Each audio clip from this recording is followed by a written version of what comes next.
Boa noite. Vamos esperar o pessoal entrar na live.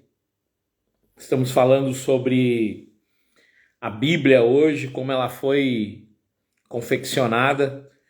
Alguém que está entrando aí, tem uma pessoa aí, o Dude aí. Como é que tá o som? O som como é que tá? Dá uma digitada aí para mim e me diz como é que tá. Vai entrando um número maior de pessoas e a gente pode começar a falar aquilo que a gente tem para hoje de noite.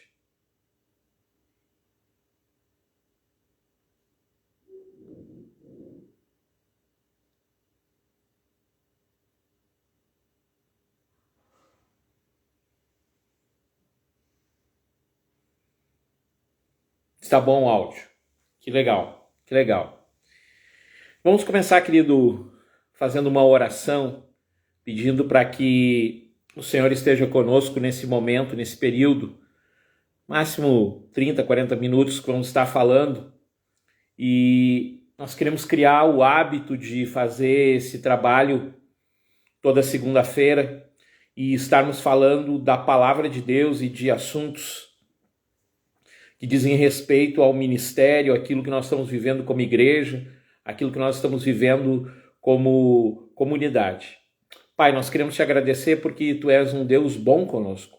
Como falávamos ontem no culto, tu tens sido grandioso conosco, tu tens te mostrado verdadeiro a cada dia. E por isso nós queremos te agradecer por podermos estar aqui e te pedir, Senhor, que teu Espírito Santo nos ajude, fale conosco e que tudo aquilo, Senhor, que queremos repartir nessa noite seja, Senhor, para que o teu nome seja exaltado, Senhor, e a tua graça, Senhor, faça diferença nos corações, em nome de Jesus.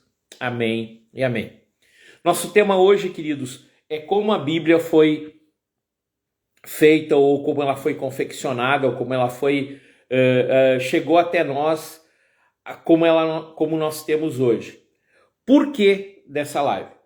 Me chamou muita atenção uma conversa que a gente estava tendo esses dias, falando sobre a dificuldade que as pessoas têm hoje de lerem. E no próprio trato da congregação, eu como um pastor que estou à frente de um ministério desde 2005, eu estou na frente de uma congregação, eu noto a dificuldade que as pessoas têm de lerem a palavra, de estarem diante do Senhor para compreender aquilo que o Senhor tem por através da sua escritura. E para que fique bem claro em relação a isso, a importância de ler a Bíblia, é que o fato não só da gente encontrar ali a história de como Deus tem esse plano original, e aqui eu quero começar a detalhar algumas coisas, querido. Deus tem um plano original para nós. Esse plano, ele tem como objetivo de fazer com que o homem viva permanentemente e eternamente junto com o seu Deus. Esse sempre foi o plano. Quando Deus cria Adão e Eva, ele cria Adão e Eva com esse objetivo. O homem peca, mas Deus não sai do seu objetivo, do seu plano, de fazer o homem se voltar e viver com Deus para sempre. Então, tudo que nós lemos na palavra, na Bíblia, tudo que nós lemos desde Gênesis, capítulo 1, versículo 1, até Apocalipse, o final de Apocalipse, fazem parte de um plano para que o homem esteja na presença de Deus e para que o homem permaneça em uma vida com Deus. E esse permanecer, ele está totalmente ligado àquilo que foi escrito na palavra, na Bíblia, conjunto de livros. Se você quer aprender bem essa questão de entender como a Bíblia ela foi feita por através da unção, da forma que Deus tinha para trabalhar isso por através de versículos, eu te indico que você vá no nosso canal do YouTube e você veja uma aula que nós temos lá da nossa escola de capacitação. Esse trabalho que eu estou fazendo de trazer toda segunda-feira um texto é para convidar as pessoas também a estarem conosco estudando. Nós temos uma escola que se chama Escola de Capacitação. Ela não tem custo, ela não é com o objetivo de nós trazermos valor para a igreja, mas sim nós estarmos com uma meta: aprender mais de Deus. Me chamou a atenção nessa conversa que eu estava tendo com essa pessoa que eu comecei falando, que as pessoas não leem. E olha que interessante um dado que eu peguei agora nos últimos anos. Sempre se faz uma pesquisa de 4 em 4 anos no Brasil para saber como é que está o nível de leitura dos brasileiros. E por incrível que pareça, tem diminuído cada vez mais o número de pessoas que leem. Como é que é feita essa pesquisa? Essa pesquisa ela é feita pelo IBGE, junto com algumas faculdades, e ela é feita de 4 em 4 anos, medindo se a pessoa leu um livro inteiro ou pelo menos partes ou capítulos de um determinado livro. E essa pessoa é considerada uma pessoa que leu alguma coisa naquele ano. De uma média de 52% da população, 56% da população brasileira, nos últimos anos, nos últimos 4 anos, diminuiu em 4 pontos percentuais o número de pessoas que leem. E eu, como pastor que trabalho com as pessoas dia a dia, o pastoreio não só de um pastoreio de domingo a domingo, mas de um contato, de estar conversando, de estar trabalhando com as pessoas no discipulado, que a gente faz meio que individual, como é o nosso sistema hoje. Eu noto, querido, que a maior dificuldade que as pessoas têm é de entender que aquilo que eu estou falando ali no púlpito, no domingo, aquilo que o pastor Eduardo está falando no culto domingo, aquilo que o pastor Marcos Davi está falando em Santa Rosa, aquilo que a irmã Nelly está falando lá em Porto Xavier, ou qualquer outra pessoa, a Fabiana, a Carol, por através da escola de capacitação, ou qualquer outra pessoa que esteja ministrando, ela tem uma fundamentação. E essa fundamentação é exatamente no texto bíblico. É na palavra de Deus. Eu colhi um outro dado muito interessante, que isso veio num momento que a gente estava conversando, que a gente estava trabalhando a questão de algumas irmãs que estavam grávidas. E por experiência eu disse para elas, olha, uma das coisas mais interessantes é a gente começar desde cedo a ler a Bíblia para os nossos filhos. É fazer os nossos filhos terem uma interação. E eu não tinha um dado que eu colhi nessa pesquisa que eu fiz sobre a Bíblia e como ela chegou até nós, como ela veio até nós, a essa Bíblia que nós temos hoje, que nós manuseamos e que nós podemos ler, e que nós podemos ter uma interpretação correta sobre ela. Porque eu estava falando, na semana passada principalmente sobre isso. Não adianta eu ter um texto e eu pegar ele de uma forma separada e querer que ele seja uma verdade na minha vida. Eu tenho que entender o contexto que está em torno de mim sobre aquele texto que eu estou lendo.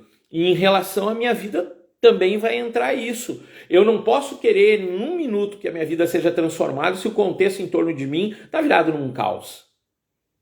Então, eu estava lendo hoje um artigo de uma faculdade americana de Cleveland, e eles publicaram por através da casa publicadora deles de artigos que a leitura potencializa o desenvolvimento do cérebro da criança dentro da barriga da mãe. O que significa isso? Que uma criança que você lê para ela desde a barriga da mãe, a própria mãe ela tem uma espécie de um acalmar, de estar mais centralizada, e a criança também.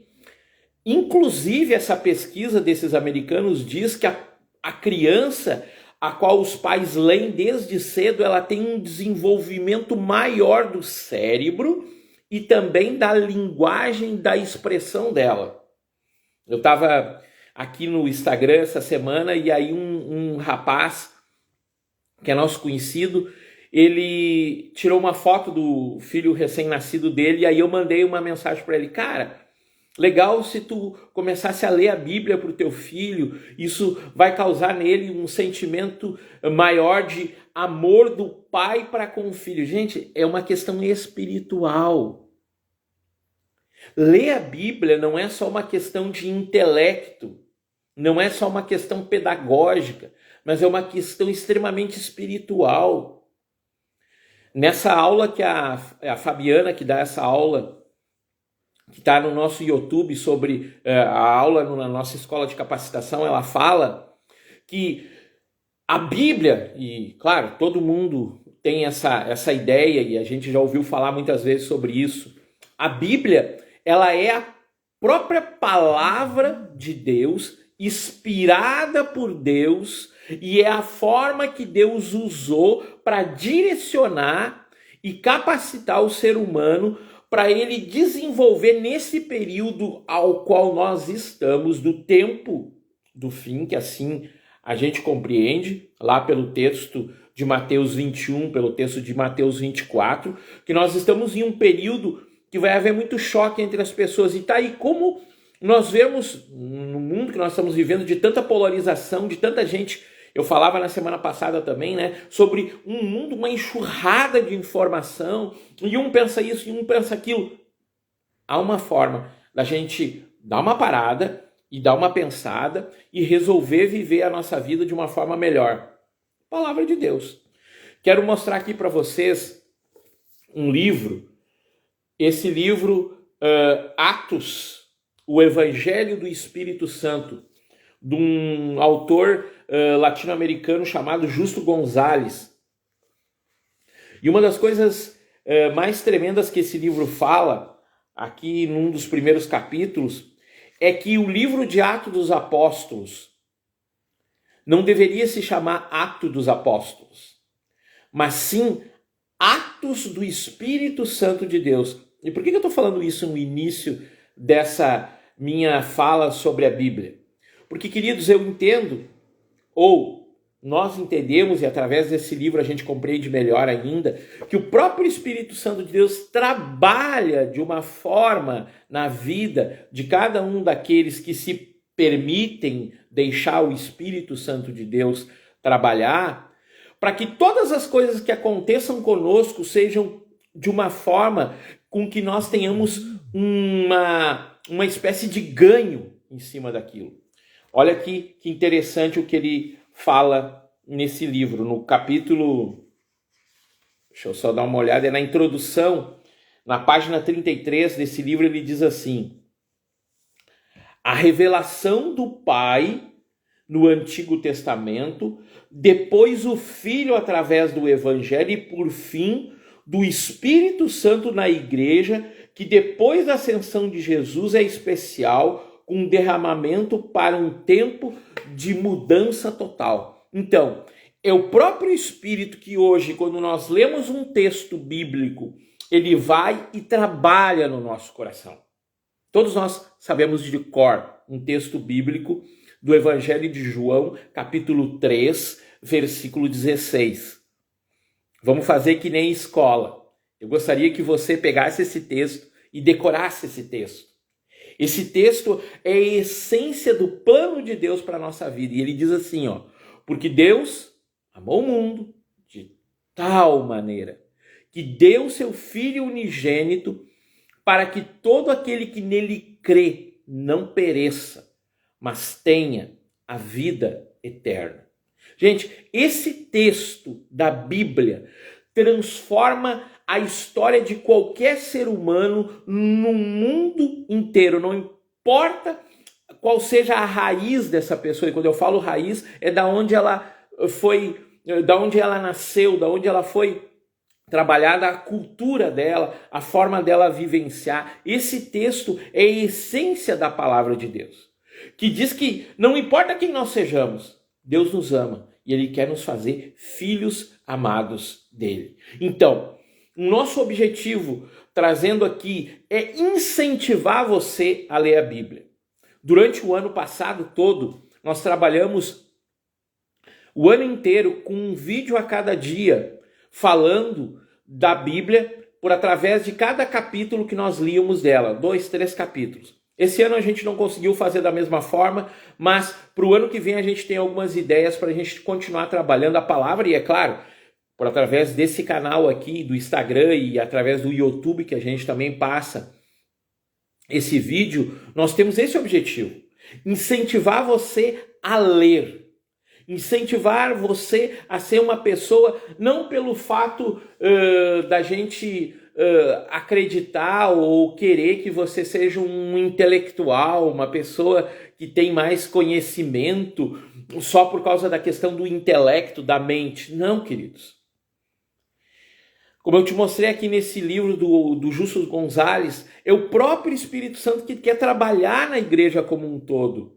Um detalhe: a gente vai falar, eu não sei se esse ano ainda, eu estou prorrogando, eu estou protelando isso faz muito tempo, mas a gente vai ter um trabalho de falar sobre o tempo do fim. Porque quando a gente compreende o tempo do fim, a gente abrange a nossa vida no momento atual que a gente está vivendo. Porque quando eu entendo quem eu vou ser lá no futuro, quem eu vou me transformar no futuro, mesmo até depois da minha morte, eu estou falando aí de eternidade, eu começo a viver de uma forma diferente o meu presente. Porque eu compreendo quem Deus é. Então, queridos, quando eu estou falando de nós lermos mais, de nós trabalharmos mais a leitura da Bíblia, eu estou incentivando a você ser uma pessoa cada vez mais espiritual e viver algo que daqui a pouco você não está conseguindo viver por através da sua vida simplesmente de igreja. E eu entendo, não são muitos anos de experiência, mas é uma experiência boa, com algumas vivências, com boas vivências que a gente teve, com algumas vivências negativas que a gente teve. Eu noto que uma das maiores dificuldades da igreja é que ela não ora porque ela não entende a Bíblia. Porque se ela entendesse a Bíblia, se ela compreendesse que a Bíblia é a própria palavra de Deus falando com ela daria mais importância para a Bíblia. Não é só uma prática que a gente já fez aqui na igreja e que a gente copiou de alguns irmãos, porque boas coisas o Espírito Santo ensina para um irmão e esse irmão reparte. E não é daquele irmão aquilo que ele entendeu. Isso fica de comum para toda a comunidade. Por exemplo, se você for ler o livro de Lucas, você vai notar que quando a gente está lendo o Evangelho de Lucas, quando ele termina, é exatamente a continuação de Lucas é Atos dos Apóstolos. Por quê? Porque Deus nunca pensou em nós pararmos em algo, mas sempre continuarmos, recebermos, irmos à frente. E dentro dessa experiência, eu noto, essa experiência que a gente tem de vivência com Cristo, a gente nota que as pessoas elas têm uma dificuldade de compreender o que é bom para elas e o que não é bom para elas. Mas como é que eu vou entender o que é bom para mim e o que é ruim para mim se eu não compreendo a carta principal que o próprio Deus deixou para nós, que é a palavra de Deus? A palavra de Deus ela foi escrita, a Bíblia, né? Bíblia, conjunto de livros. Ela foi escrita, querido, praticamente 5.000 anos antes de Cristo até aqui, né? Aonde a gente está. E quando a gente lê Apocalipse, a gente está lendo o tempo atual. Quando a gente lê alguma das cartas, a gente está lendo o tempo atual. Apesar desses irmãos terem escrito lá atrás esses textos. E esses textos, queridos, retratam aquilo que a gente vivencia no dia que a gente está. E como eu falava, uma das nossas práticas é ler Provérbios. Provérbios são 31 capítulos. Você pode ler em um mês. Você fazer assim, um devocional. Eu vou ler um provérbio a cada dia desse mês que está iniciando, né? Nós temos meses com 30 dias e meses com 31 dias. Um mês com 30 dias você escolhe ler no primeiro dia do outro mês aquele 31º capítulo de Provérbios. E é incrível, queridos, como a gente entra numa dinâmica que a gente vê o quanto Deus fala conosco em cada provérbio que a gente lê. fazer um estudo, por exemplo, sobre salmos, 150 salmos. É metade de um ano praticamente lendo salmos. Mas quando a gente começa a entender que aquilo ali gera algo no nosso coração, vai movendo algo no nosso coração, isso nos faz crescer em fé. Ou ler a história dos patriarcas, ler a história de Abraão, né? O pastor Eduardo estava falando aqui no culto, na semana retrasada, sobre Abraão, um homem que viveu de forma peregrina. E que em cada lugar que esse homem andava, ele armava um altar e dedicava esse altar ao Senhor. Cara, isso é a vida que a gente precisa ter. É uma vida firme com Deus. É uma vida sincera diante de Deus. É chegado um tempo, queridos, que não adianta mais a gente pensar assim, eu vou pedir oração para o pastor poderoso. Se você não acredita em algumas coisas, eu quero que você anote isso que eu vou dizer agora e você me cobre daqui a alguns anos. Deus vai derrubar todo o sentimento que existe no meio da igreja cristã verdadeira de pensar que são homens poderosos que podem trazer algo. Não é, querido. Eu sou alguém que estuda a palavra. Eu sou alguém que Deus colocou daqui a pouco no teu viver para que eu dedicasse a minha vida, eu abri mão de praticamente tudo que eu tenho para estudar a palavra e ensinar a palavra. Por que isso, querido? Porque o tempo que nós vamos viver daqui a alguns anos é de uma mudança radical da cultura do mundo. E Apocalipse fala de um anticristo. Alguém que vai se voltar contra o Cristo. E como é que alguém se voltará contra Cristo e nós? O mundo não vai entender isso. Porque o mundo, ele vive e ele gira e ele trabalha e ele anda por um sentimento de cultura, de entendermos tempos, de vivenciarmos coisas que nos são passadas. Então, o anticristo, querido, ele vai trabalhar exatamente nesse sentimento que nós temos de compreensão das coisas. E ele vai pegar a própria Bíblia, a própria forma dos homens vivenciarem uma vida com Deus, isso entre aspas, e vai enganar, está lá em Mateus também, e vai enganar até os próprios escolhidos. O amor de muitos vai esfriar. Por quê? Porque ele vai pegar um sentimento no meu coração e vai dizer assim, a paz. Jeremias, o livro de Jeremias. O livro de Jeremias diz que Jeremias, ele dizia para os reis da época, dizia assim, gente, Babilônia vai vir e vai nos possuir, e vai tomar conta, e vai levar tudo que é nosso. E eles diziam assim, não, para de pregar isso, a paz. Eles vão vir, mas eles vão nos ajudar a ser diferente. E quando eles viram, eles foram tomados e a cidade deles acabaram. O mundo que nós vivemos hoje, se não houver pessoas que tenham uma boa avaliação do que elas estão vivendo, do tempo que elas estão vivendo, vai fazer com que essas pessoas elas percam o amor em Deus. E como eu não perco o meu amor que eu tenho naquilo que Deus tem me ensinado? Por através de conhecer as Escrituras e vivenciar a palavra de Deus a cada dia no meu viver. Queridos, a partir dessa introdução, eu começo a falar um pouco mais daquilo que a gente aprendeu, que a gente pesquisou sobre Bíblia. Bíblia é um conjunto de livros. Desde da existência humana, da compreensão de escrita, o homem começa a registrar aquilo que ele aprende.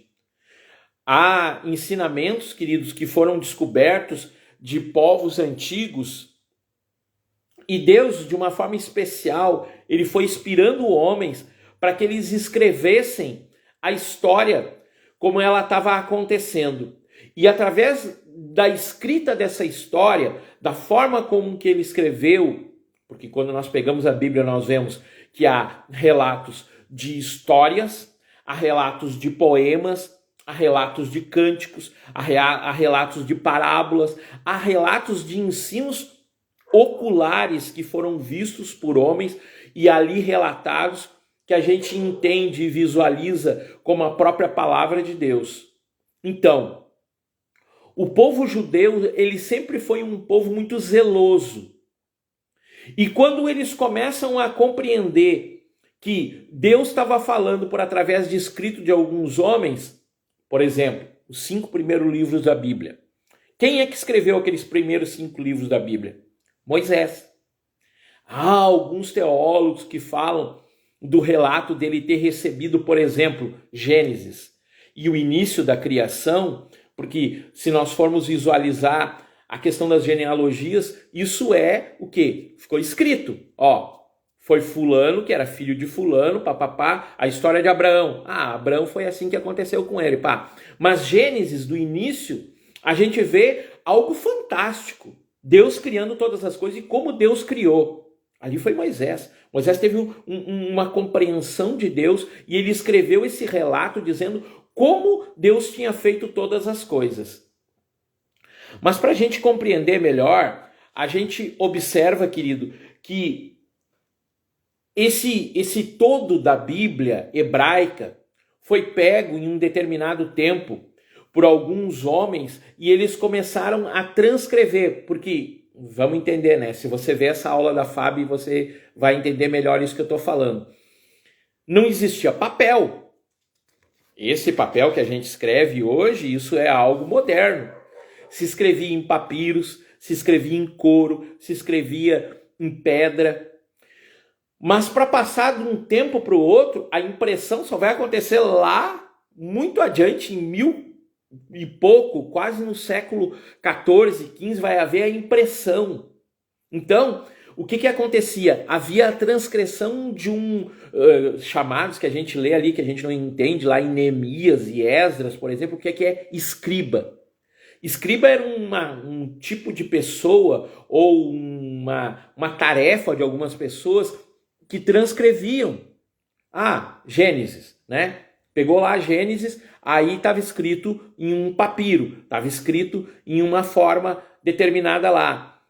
O escriba ia lá e fazia mais uma escrita daquilo ali, daquilo que tinha sido já falado. Então, a Bíblia ela começa exatamente aí, passando de uma transcrição para outra transcrição. É como se eu pegasse o meu caderno aqui e escrevesse, e o pastor Marcos Davi pegasse o meu caderno, aquilo que eu escrevi, e escrevesse para que a Rebeca lesse posteriormente, porque não havia impressão. Então, foi assim que a Bíblia começou a ser copiada, que ela começou a ser trabalhada.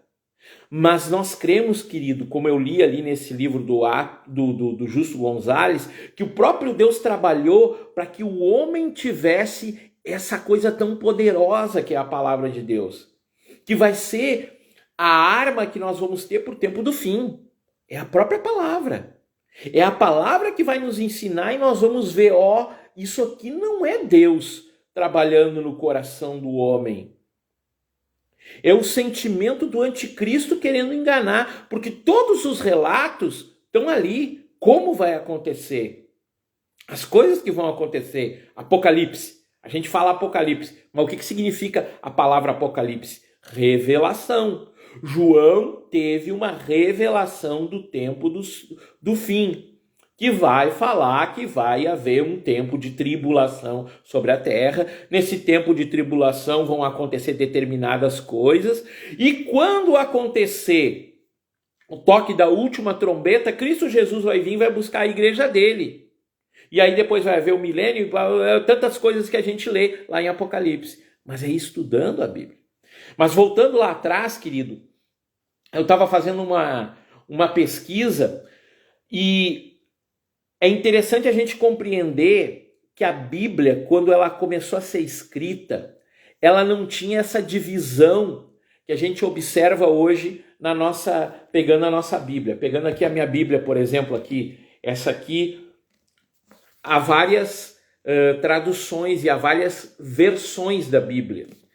Mas a gente observa, queridos, que a Bíblia ela é dividida em capítulos o número maior, e versículos, que são os números menores. Os primeiros escritos do Antigo Testamento, que seriam os 5 primeiros livros da Bíblia, e depois Salmos, Cânticos e os Profetas, eles não tinham essa repartição.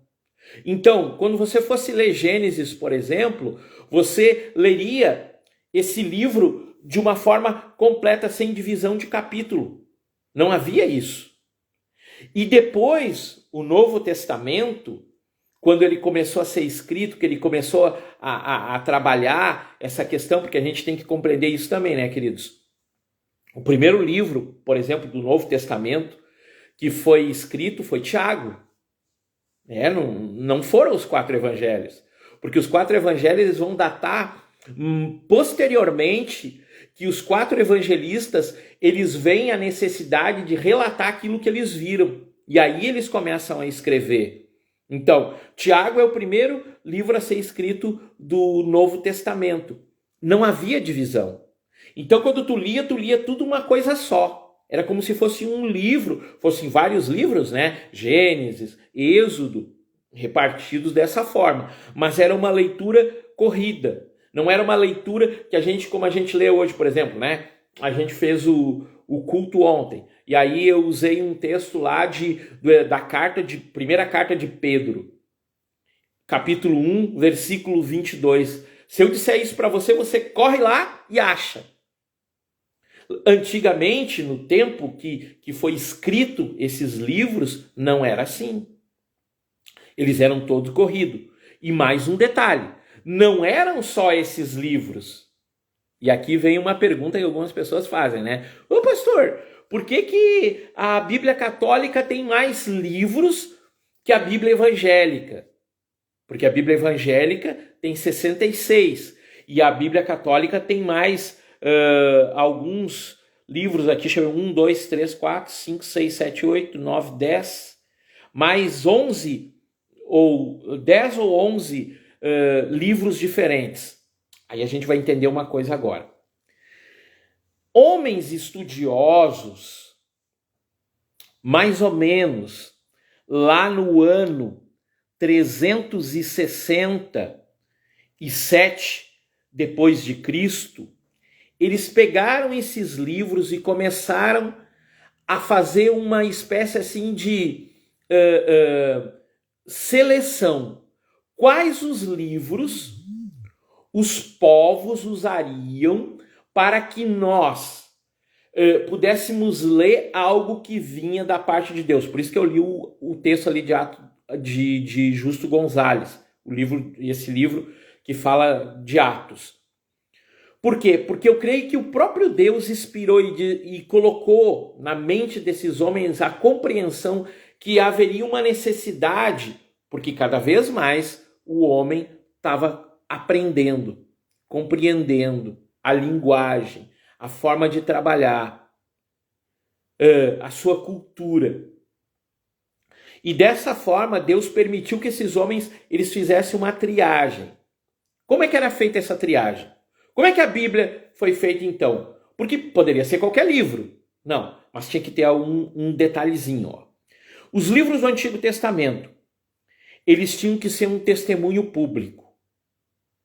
Como assim, pastor? As pessoas elas tinham que observar e ver que aquilo de fato aconteceu no decorrer do tempo que foi vivenciado.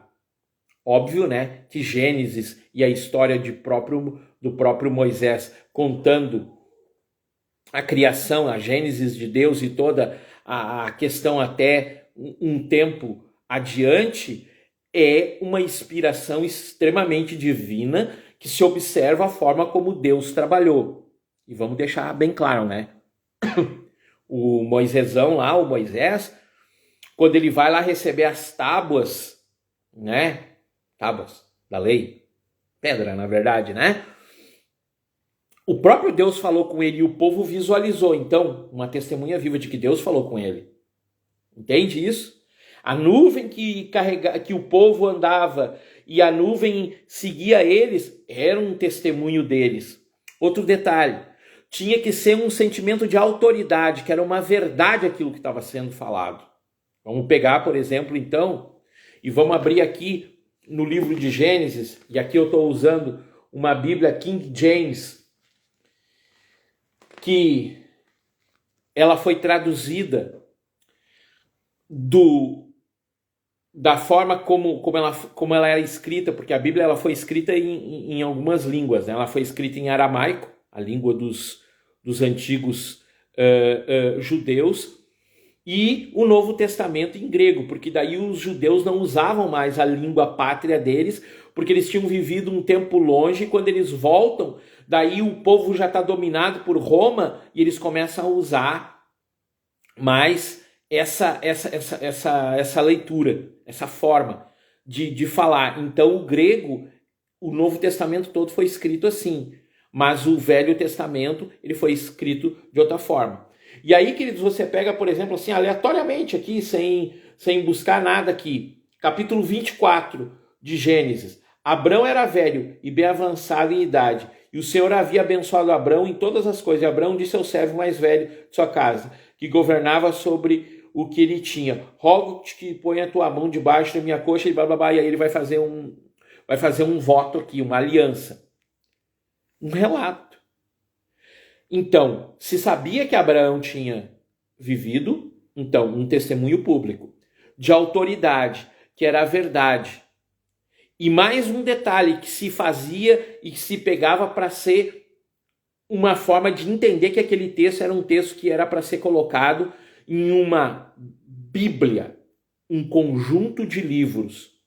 O autor tinha que ser alguém que tinha uma forma especial de respeito pelas pessoas que tinham ouvido ele. Então, Moisés foi esse cara.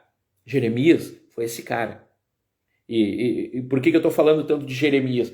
Porque Jeremias é um profeta, na verdade, né? Jeremias, Isaías, Ezequiel, são profetas que pregam algo, mas que todos duvidavam que iria acontecer. Mas com o decorrer dos anos, quando aquilo que eles estavam profetizando acontece, eles dizem: puxa, era um profeta de Deus mesmo e a gente não observou tudo que ele tinha para falar para nós. Entende? Por isso que então há esse detalhe de que a Bíblia ela foi muito bem, vamos dizer assim, cuidado para colocar qual livro era. Nós, né, que temos a Bíblia dessa forma, com 39 livros do Antigo Testamento, porque é a Bíblia usada pela maioria dos evangélicos, já a Bíblia católica tem mais 10. E aí você vai ver, por exemplo, um livro lá chamado Tobias. São livros meio que históricos, mas não tem tanta veracidade. Eu estava escutando uma palestra de um pastor falando também sobre esses livros, que existem livros, por exemplo, do Novo Testamento, né, foram descartados. Por exemplo, tem um livro que fala lá que Jesus, quando criança, era uma criança que, se não gostasse que os outros falavam, ele fazia as pessoas perderem a fala. Gente, isso não casa com aquilo que Jesus era. E óbvio que esse livro foi retirado. Essa compreensão, querido, ela nos dá uma ideia da seriedade da Bíblia. Assim, eram os critérios que eram usados para o Antigo Testamento. Então, um testemunho público, a autoridade que era a verdade, que aquele livro era uma verdade, e que o autor era uma pessoa que de fato era alguém respeitado. No Novo Testamento, se observava se era um apóstolo que tinha escrito, se era de um sentimento universal que fazia com que várias pessoas recebessem aquele ensino, mas um detalhe era a conformidade com a doutrina que Jesus tinha deixado, a ortodoxia do texto, né? E também se aquela forma que tinha sido citada era algo que tinha uma veracidade histórica também. Então, pegando esses pré-requisitos, a Bíblia ela começou a ser passada de geração em geração, para que as pessoas recebessem. Então, quando o apóstolo Paulo, ele fala numa das cartas dele, falando do texto de Isaías, é por quê? Porque ele tinha lido aquele trecho de Isaías. O próprio Jesus, né? Quando a gente lê lá em Lucas, que ele pega e abre o livro, e aí era o momento dele ler o texto, né? Que era um costume da sinagoga. Quando ele faz isso, queridos, ele lê um texto lá de Isaías e diz, agora se confirma a palavra. A gente pensa assim, mas então era o capítulo e o versículo. Não, ele estava lendo um texto e uma parte do texto casou com aquele texto lá. Por quê? Porque só deixa eu olhar aqui, 1227, a Vulgata, uma Bíblia em latim, e aí cabe abrir um parênteses, ou como diz o irmão Regis lá de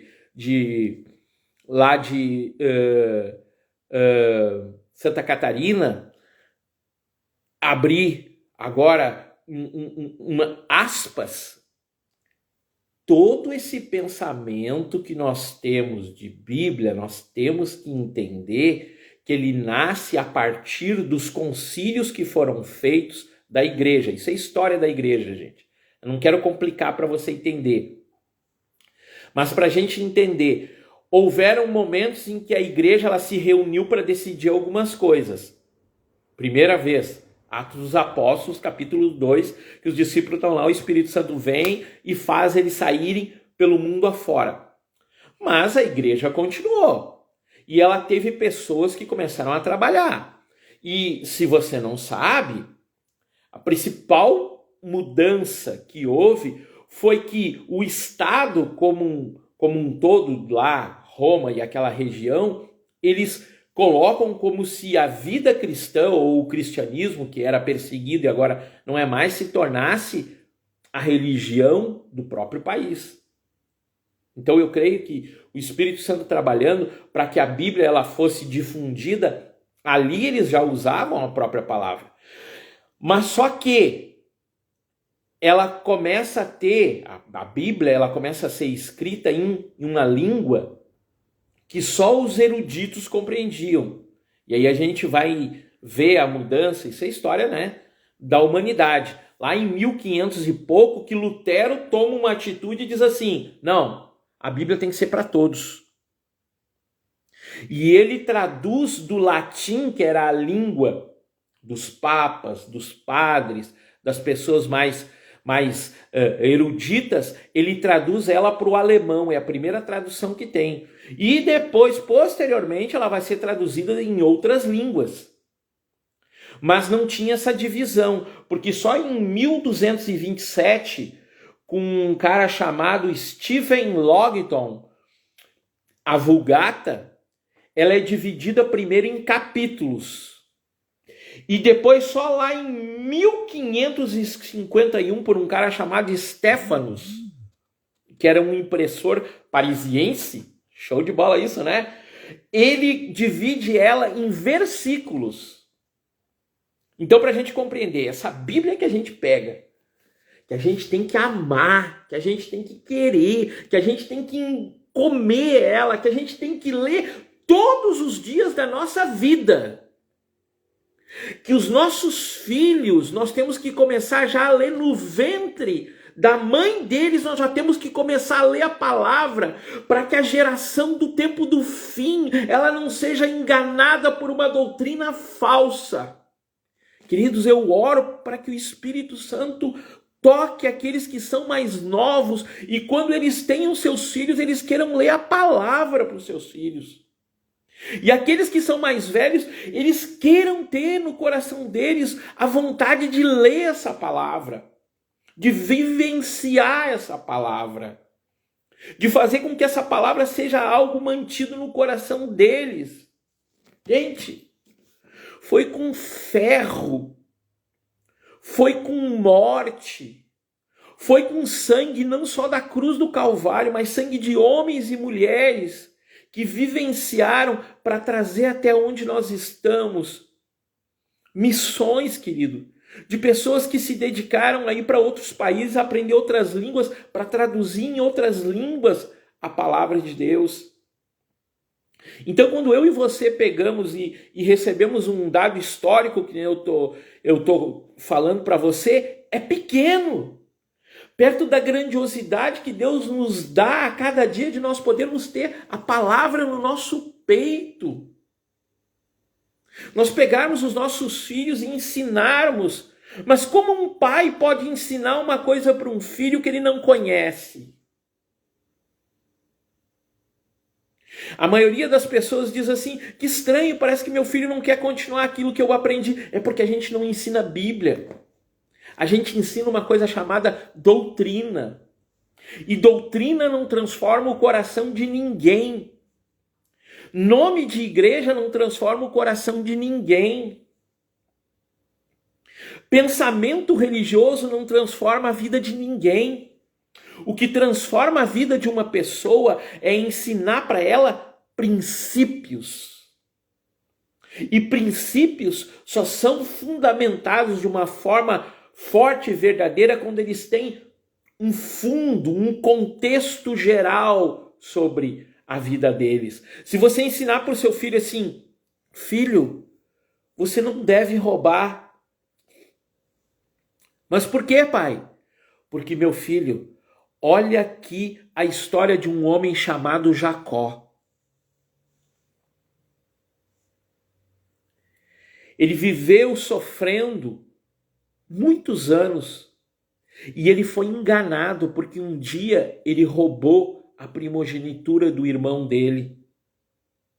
Como assim, pai?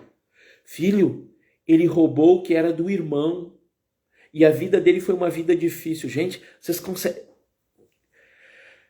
Será que eu consigo passar essa noite para vocês a importância de nós lermos a palavra de Deus? De nós entendermos que a palavra de Deus é a única coisa que pode transformar o nosso país,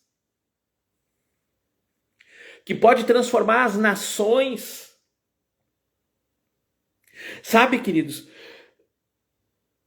vendo aqui, pesquisando, eu descobri que então a Bíblia, o conjunto de livros, foi algo que o próprio Deus, ele foi fazendo com que a gente fosse trabalhando para que hoje nós tivéssemos uma Bíblia dividida em capítulos e versículos. Mas não me adianta eu entender que ela é dividida em capítulos e versículos e eu querer viver um versículo. Não, eu tenho que querer a Bíblia inteira, eu tenho que querer ela no meu coração, eu tenho que querer ela na minha vida, eu tenho que querer ela no meu dia a dia. Aqui, nesse canto de cá, você vê aqueles livros, esses livros aqui desse canto aqui, uma coleção de livros aqui e uma coleção de livros aqui que eu ganhei do pastor Marcos Davi, é um Novo Testamento inteiro. Ele comentado por um teólogo. Pastor, quanto custou isso? Uma Bíblia, querido, começa aqui, custa em média R$80, R$70. Mas aí eu tenho uma outra Bíblia aqui que custou R$25. Uma Bíblia para ter a anotação do lado aqui. Uma Bíblia, querido, é algo tão simples, tão barato. Custou em torno de R$300 aquela coleção ali.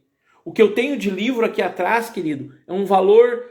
Esses dias eu estava fazendo uma estimativa de valor, é um valor alto. Tem uma pessoa que me deposita todos os meses R$30. Eu compro um livro por mês. Minha condição não me permite comprar mais. Mas eu compraria, sabe por quê? Não porque eu amo ler. Às vezes eu não tenho paciência para ler. Mas é porque eu entendi que a palavra, eu preciso conhecer ela de uma forma maior para eu ajudar a vida de outras pessoas. para eu poder ajudar um casal que está quase se separando. E por através da Bíblia e daquilo que eu li, eu consigo trazer um entendimento para esse casal da importância da família deles. Então, queridos, quando eu estou ensinando para você aqui da onde veio a Bíblia, por que a Bíblia, eu só estou fazendo isso para dizer assim para você: leia a Bíblia. Queira ler a Bíblia. Queira viver a palavra de Deus. Ela vai fazer com que nós sejamos eternos diante do nosso Pai. Que nós sejamos pessoas que vão vivenciar coisas que outros não vão viver. Estou terminando. Primeira vez que eu falo isso. Então, queridos, a Bíblia ela foi escrita por diversos homens. A Bíblia teve uma inspiração de Deus. A Bíblia é algo que a gente pode pegar o Antigo Testamento, como a gente pode pegar o Novo Testamento, e ela vai casar de uma conversa única que Deus tem com o homem, que é o quê? O plano original de Deus para o nosso viver. Primeiro, Deus permitiu que ela fosse escrita por vários homens e que esses homens fossem reescrevendo ela, porque a tecnologia, a forma de vivência dos homens era diferente. Mas quando chega uma época em que Deus ele fala ao coração de um homem para que essa palavra seja colocada para toda a humanidade, esse homem, de uma forma tremenda, ele faz uma reforma em toda a igreja e fala para a igreja: nós precisamos deixar que todos leiam a Bíblia. E assim a Bíblia começa a tomar um novo rumo e ela é dividida em capítulos antes desse homem, mas logo após esse homem ter começado essa revolução, essa mudança, essa reforma, ela é feita em versículos. Ela é colocada em versículos. E hoje, o tempo que nós vivemos, ela está aqui nesse celular que eu estou transmitindo essa mensagem para vocês. A Bíblia hoje, ela é toda ela, querido. Você vai ali no YouTube, a Bíblia inteira, ela está em áudio. Eu posso escutar a Bíblia. As pessoas que têm uma dificuldade de visão ou que são cegas, a Bíblia, ela existe em braille, que é a escrita dos cegos. E se você não sabe, e se por acaso você conhece alguém que é cego, a Sociedade Bíblica Brasileira, você entra em contato com eles. São vários volumes, né? É um camalhaço muito grande, porque a leitura em braille ela é mais extensa para se ler, a quantidade de livros é maior, mas a Sociedade Bíblica Brasileira, ela dispõe, se houver a necessidade para alguém, a pessoa entra em contato e eles enviam a Bíblia escrita em braille para alguma associação de surdos, de cegos que tem essa necessidade. E existe em cada cidade, que em Santo Ângelo existe essa associação, Santa Rosa, qualquer lugar, e eles enviam essa Bíblia para que a pessoa possa ler na linguagem de cegos. Gente, é tremendo isso. É tremendo isso. Então, a Bíblia está disponível para qualquer pessoa. A criança, a menor criança, existem Bíblias para criança com figurinhas que ela já vai começar a aprender, né? Ela já vai começar a aprender a ter a vivência com a palavra. E, gente, tem de todo tipo. Tem linguagem para pessoas que gostam de ler daquela forma mais sois vós, e disse Deus a cada um deles. Existem linguagens mais simples, como a linguagem moderna de hoje, que é mais simples, uma linguagem mais simples para ler.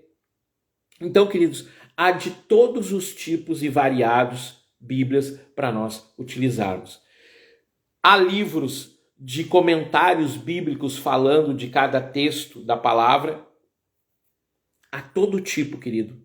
Pastor, mas eu não gosto de ler. Minha última fala. Primeira coisa, querido, você tem que entender que você precisa ler. Nem que seja um capítulo, um versículo por dia. Como é que eu vou fazer isso?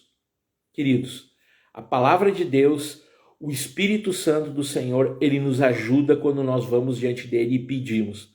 Pai, nos ajuda. E o Senhor, ele vai nos ajudar. E a gente, de uma forma esforçada, a gente começa a ler um versículo e meditar nele. Semana que vem a gente vai estar falando sobre meditar. A gente vai falar sobre meditar. O que eu preciso fazer para ter mais tempo e entender melhor as coisas que estão à minha volta? Por através da Bíblia, né?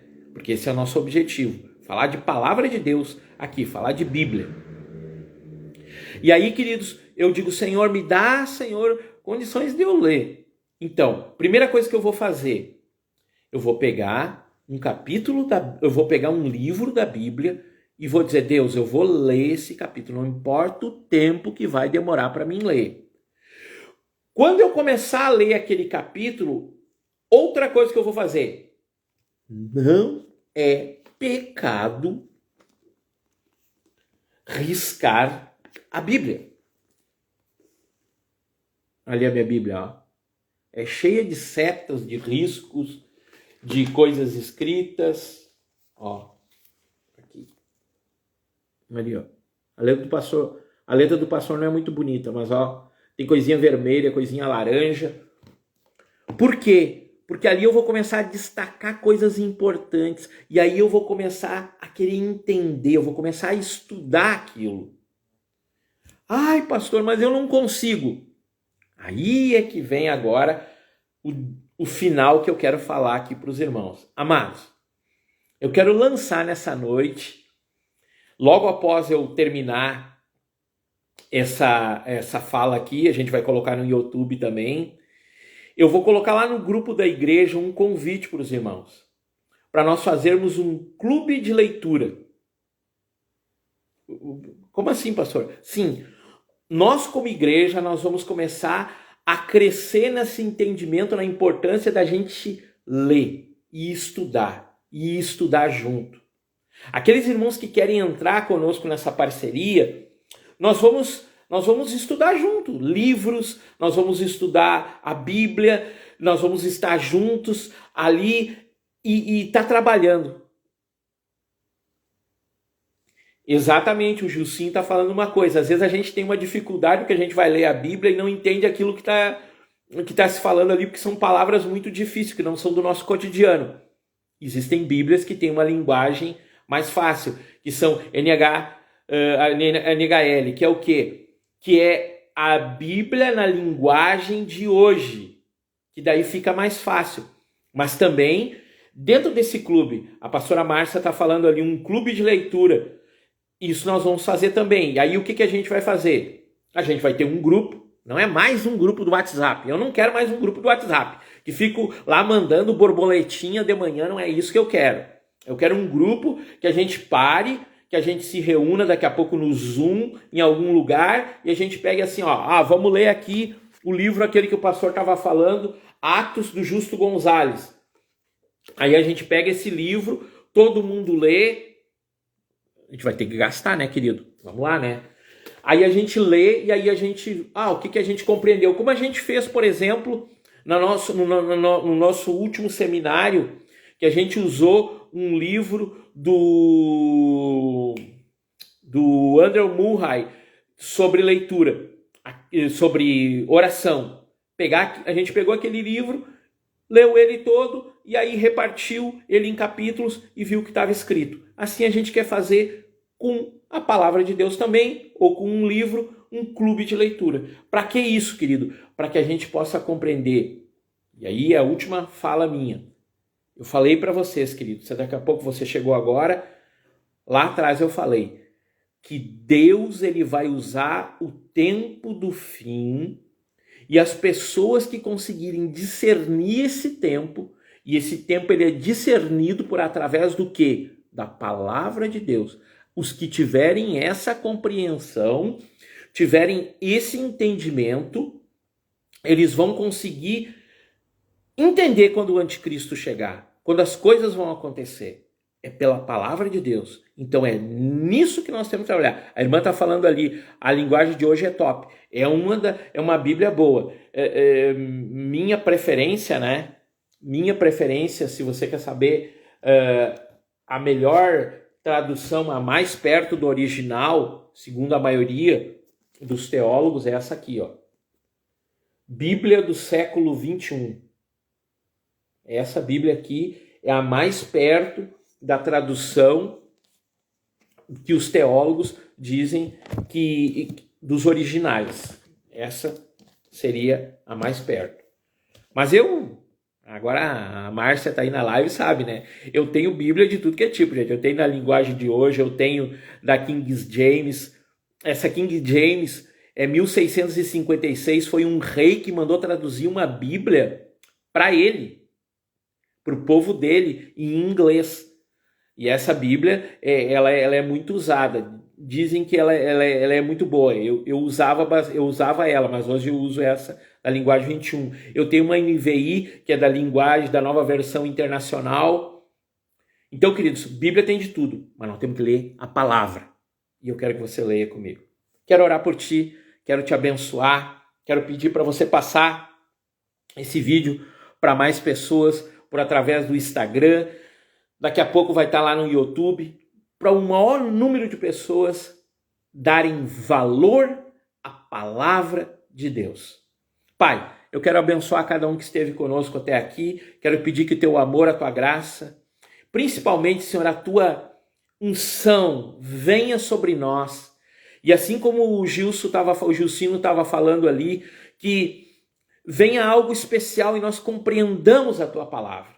Que nós venhamos a entender, mas mais que isso, nós venhamos ensinar os nossos filhos a verdade do teu Espírito Santo.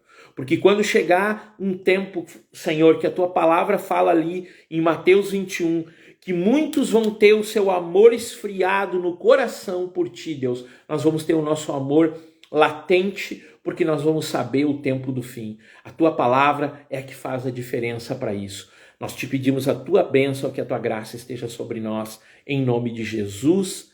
Amém e amém. Que Deus te abençoe, que a graça do Senhor esteja sobre a tua vida. Quero te convidar para você estar junto conosco nos cultos. Em Santa Rosa nós temos culto na quarta-feira. Aqui em Santo Ângelo nós temos oração na sexta-feira. E tanto em Santo Ângelo quanto em Santa Rosa nós temos o nosso culto no domingo. Que Deus abençoe e te guarde e que faça diferença sobre ti nesse tempo. Em nome de Jesus.